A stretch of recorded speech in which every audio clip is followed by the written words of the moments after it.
पैसे सेव करना आज के टाइम में एक बहुत बड़ा चैलेंज बन गया है। खासकर अगर आप एक मिडिल क्लास फैमिली से हो तो यहाँ पर तो ये काम आपके लिए और भी ज़्यादा मुश्किल हो जाता है, क्योंकि एक तो ऑलरेडी इतने एक्सपेंसेस होते हैं और फाइनेंशियल नॉलेज कम होने की वजह से हमारे वो पैसे भी खर्च हो जाते हैं जो एक्चुअल में बच सकते थे। बट अगर आपने आज की इस वीडियो को पूरा देखा तो मैं गारंटी देता हूँ कि आप खुद ब खुद पैसा सेव करने पर मजबूर हो जाओगे, क्योंकि आज मैं आपको कुछ थ्योरेटिकल नहीं बल्कि प्रैक्टिकल हैक्स बताऊंगा ताकि इनको आप खुद से रिलेट कर पाओ और अपनी सैलरी या इनकम के हिसाब से अपनी लाइफ में अप्लाई कर सको। तो चलिए बिना इंट्रो में आप ज़्यादा टाइम लगाए सीधा पॉइंट्स पर आते हैं। Hack number 1, the 15 days rule.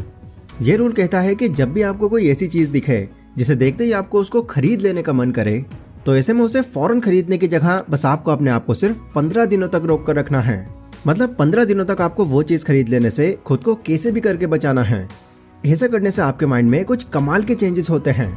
आप जब 15 दिनों तक खुद को रोक कर रखते हो तो उस टाइम पर आकर अब आप इमोशनली नहीं बल्कि लॉजिकली चीज़ों को देखते हो और आपको फील होता है कि जो चीज़ खरीदने के लिए आप इतने उतावले हो रहे थे वो आपके इतने ज़्यादा काम की भी नहीं है।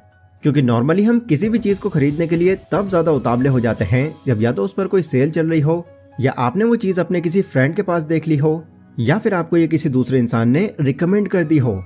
इतने दिनों में आपको खुद ही ये पता चल जाएगा कि वो चीज़ आपके लिए कितनी ज़रूरी है। हाँ, कुछ चीज़ें हमारे लिए एक्चुअल में इम्पॉर्टेंट होती हैं, बट इससे कहीं ज़्यादा चीज़ें हमारे लिए उतनी यूज़फुल ही नहीं होती हैं। तो ये रूल अगर आप भी अपनाओगे तो आप भी वहाँ अपना पैसा खर्च करने से बच जाओगे जो आपके लिए उतना मायने नहीं रखता था। Hack number 2, avoid advertising as much as possible. घर से निकलते ही कुछ दूर चलते ही जहाँ जहाँ आपकी नज़र जाएगी आपको हर जगह एडवर्टाइजिंग दिखेगी।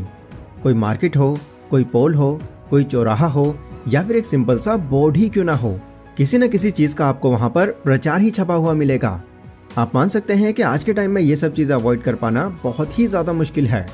और मुश्किल हो भी क्यों ना, कंपनीज हमारी साइकोलॉजी से खेलने के लिए इन एडवर्टाइजमेंट्स पर लाखों करोड़ों रुपए खर्च करती हैं, ताकि जैसे ही किसी की इन पर नज़र पड़े बस वो इसे खरीदने का मन बना ले।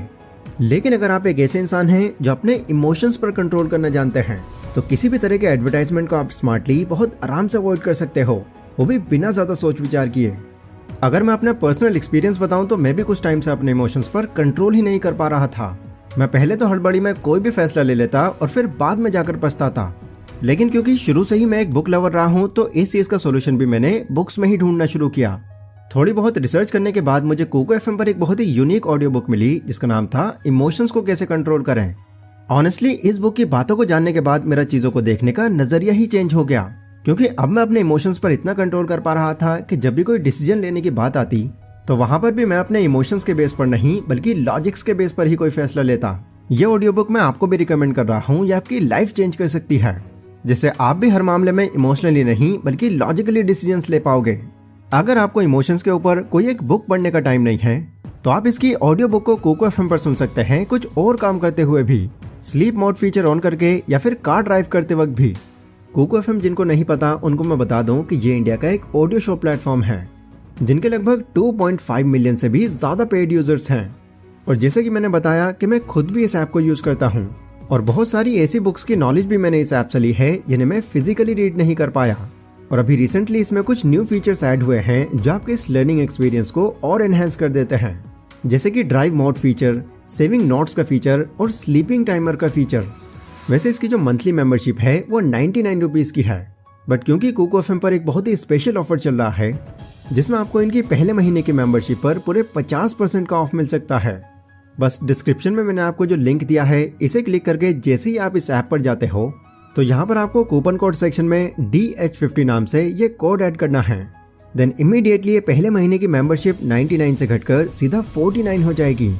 मतलब सिर्फ 49 रुपीज़ में आपको लगभग 10,000 घंटों के ऑडियो शोज का फुल एक्सेस मिल जाएगा।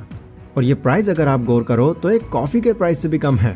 तो डिस्क्रिप्शन और फर्स्ट कमेंट में इसका लिंक है, अभी इस लिमिटेड ऑफर का पूरा फायदा उठाएं। Hack number 3, save money automatically. खर्चों के बीच में से कुछ पैसे अलग से सेव करने के लिए निकाल पाना बहुत बड़ा चैलेंज है, खासकर तब जब आपने अपनी इनकम के जितने ही अपने खर्चे भी बना लिए हैं और महीने के आखिर में आते आते आपकी सारी सैलरी खत्म हो जाती है। पर दोस्तों अक्सर ऐसा हमारे साथ तब होता है जब हमारा सारा पैसा हमारी नज़रों के सामने होता है। तो ऐसे में अगर आप एक ऐसा सिस्टम बना देते हो जिससे कुछ पैसा आपकी नज़रों में ही ना आए तो आपके लिए अपनी इनकम से वो पैसे बचा पाना काफी आसान हो जाएगा, क्योंकि हमारा माइंड चीजों को अडॉप्ट करने के मामले में बहुत स्मार्ट होता है। ये सिर्फ कुछ ही टाइम लेगा आपसे, और धीरे धीरे आपको ये फील भी होना बंद हो जाएगा कि आपका कुछ पैसा कहीं सेफ भी हो रहा है। इसके लिए आप बैंक में जाकर एफडी करा सकते हैं, एसआईपी करा सकते हैं, या कोई भी तरीका अपना सकते हैं। मेन पॉइंट यहाँ पर यही है कि इस तरह से आप अपना अच्छा खासा पैसा बचा पाओगे। Hack number 4, eat before going for shopping. ये पॉइंट शायद आपको थोड़ा वियर्ड लग सकता है, बट क्योंकि हम पैसा बचाना सीख रहे हैं तो हम हर उस तरीके को इस्तेमाल करेंगे जो हमारा थोड़ा सा भी पैसा बचाए।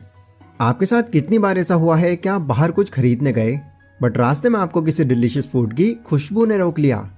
ऐसा आपके साथ कई बार हुआ होगा, और आप बिना पहले ये प्लान होने के बावजूद भी वो फूड ट्राई करने पहुंच गए होंगे। बट इस तरीके को अपनाने के बाद अब शायद आप यहाँ से भी पैसा बचा सको। आप जब भी कहीं पर कुछ खरीदने जाओ, बस घर पर ही जाने से पहले कुछ न कुछ पेट भरकर खाकर जरूर जाओ, ताकि रास्ते में फिर आगे आपके किसी भी तरह की फूड शॉप पड़े आपका ध्यान भटकने से बच जाए। Hack number 5, create a list before shopping. जैसे कि मैंने दूसरे पॉइंट में डिस्कस किया, कंपनीज अपने प्रोडक्ट की इस तरीके से मार्केटिंग करती हैं कि सामने वाला उससे देखते ही अट्रैक्ट हो जाए, और ना सिर्फ अट्रैक्ट हो जाए बल्कि उसे खरीदने के लिए भी आगे आ जाए। पर इस तरह की मार्केटिंग से बचने का एक दूसरा सॉल्यूशन ये भी है कि आप पहले से ही एक लिस्ट बनाकर निकलो। मतलब कि कहीं भी शॉपिंग करने जाने से पहले आप उन चीज़ों की पहले ही एक लिस्ट बना लो जिनकी आपको एक्चुअल में नीड है। ये चीज़ एक तो अनइम्पॉर्टेंट चीज़ों में आपको उलझने से बचाएगी, एंड सेकंड एक लिस्ट होने से आपका वहाँ पर टाइम भी बहुत कम लगेगा, क्योंकि पहले ही आपको ये क्लियर होगा कि ये चीज़ें खरीद कर अब आपको वापस चले जाना है। Hack number 6, use cash. India एक ग्रोइंग कंट्रीज में से एक है, और पिछले कुछ सालों में यहाँ पर डिजिटल पेमेंट्स के ऊपर बहुत ज़्यादा फोकस किया जा रहा है, एंड एक विजन रखा जा रहा है कि जितना ज़्यादा हो सके पेमेंट्स को डिजिटल में कन्वर्ट कर दिया जाए। और ये होना काफ़ी हद तक सही भी है, क्योंकि ये प्रोसेस एक तो आपका टाइम बचाता है, और दूसरा इसमें फ्रॉड होने के चांसेस बहुत ही ज़्यादा कम होते हैं। लेकिन आपने ये बात तो सुनी होगी कि हम इंसानों का जो ब्रेन होता है वो किसी भी चीज़ को खो देने से बहुत डरता है, और इसको अगर आप पैसों की तरफ करके देखो तो यस, एक मिडिल क्लास इंसान के लिए पैसा भी बहुत मायने रखता है। एंड जब भी कहीं खर्च करने के बाद आपका पैसा खत्म हो जाता है तो अंदर ही अंदर आपको कुछ ऐसा फील होता है कि आपने कोई बड़ी चीज़ खो दी है। पर एक चीज़ पर आप गौर करना कि ये तब हमारे साथ ज़्यादा होता है जब हम फिजिकल पेमेंट्स यानी कि कैश का यूज़ करते हैं, एंड कार्ड या फिर यूपीआई से पेमेंट करते टाइम हमें ये उतना फील नहीं होता, क्योंकि डिजिटल पेमेंट फिजिकल कैश की तरह हमारी पॉकेट से नहीं निकलती। तो ऐसे में अगर आप डिजिटल पेमेंट्स को कम करके थोड़ा कैश का ज़्यादा यूज़ करते हो तो इससे भी आप अपने माइंड को कम खर्च करने के लिए ट्रिक कर सकते हो, क्योंकि खर्च करते टाइम जितना भी आपकी पॉकेट से पैसा निकलता रहेगा आपका मन उतना ही अजीब फील करेगा, और एक मोमेंट पर आकर आप खुद ही ज़्यादा खर्च करने से बचने पर मजबूर हो जाओगे। Hack number 7, convert your price into your time. Now ये एक बहुत ही इंपॉर्टेंट पॉइंट है, इसे ज़रा ध्यान से सुनना। अगर आपको ये पता करना है कि जो भी चीज़ आप परचेज करने जा रहे हो वो आपके लिए इम्पॉर्टेंट है या अनइम्पॉर्टेंट, तो इसके लिए बस आपको उस चीज़ के प्राइस को अपने टाइम से कन्वर्ट करके देखना है, और पता लगाना है कि इसके बदले आपकी लाइफ का कितना टाइम जा रहा है। जैसे फॉर एग्जाम्पल मान लो आपको आईफोन खरीदने की इच्छा है, और उस आईफोन की प्राइस लगभग 1 लाख रुपए है, बट अभी आप एक जॉब कर रहे हो और आपकी सैलरी सिर्फ 20,000 रुपए है। तो ऐसे में बिना एक भी पैसा खर्च किए आप सिर्फ इसके लिए ही पैसे बचाते हो, तो ये फ़ोन लगभग आपकी लाइफ के 5 महीने, 21 हफ्ते और अप्रॉक्सीमेटली 152 दिन ले रहा है। मतलब पहले इतने टाइम तक आपसे ये मेहनत कराएगा और तब आपको ये मिलेगा। अब अगर आपको इसके लिए इतना सारा टाइम देना वर्थ लग रहा है तो कोई नहीं, आप इसके लिए ज़रूर मेहनत करो। बट अगर ये आपके टाइम के हिसाब से उतना इम्पोर्टेंट नहीं लग रहा तो इसको अपनी लाइफ का इतना टाइम देने से आपको बचना चाहिए, और दूसरे किसी ऐसे प्रोडक्ट से उसे आपको रिप्लेस कर देना चाहिए जिसे आप कम टाइम में अफोर्ड कर सको। दोस्तों एग्जाम्पल भले ही मैंने आपको यहाँ पर आईफोन का दिया है, पर यह हर चीज़ पर अप्लाई होता है, एंड इससे आप इजीली ये जान सकते हो कि कौन सी चीज़ आपकी लाइफ में ज़्यादा वैल्यू रखती है और कौन सी नहीं। तो दोस्तों ये थे वो 7 हैक्स जिनसे आप अलग अलग तरह से अपने पैसों को सेव कर सकते हो। मुझे कमेंट करके ज़रूर बताना कि इनमें से कौन कौन से तरीके आप ऑलरेडी यूज़ कर रहे हो। ये वीडियो अगर आपको पसंद आई हो तो इसको लाइक ज़रूर करें, एंड कमेंट सेक्शन में मैंने कोको एफएम एप्लीकेशन का लिंक दिया हुआ है।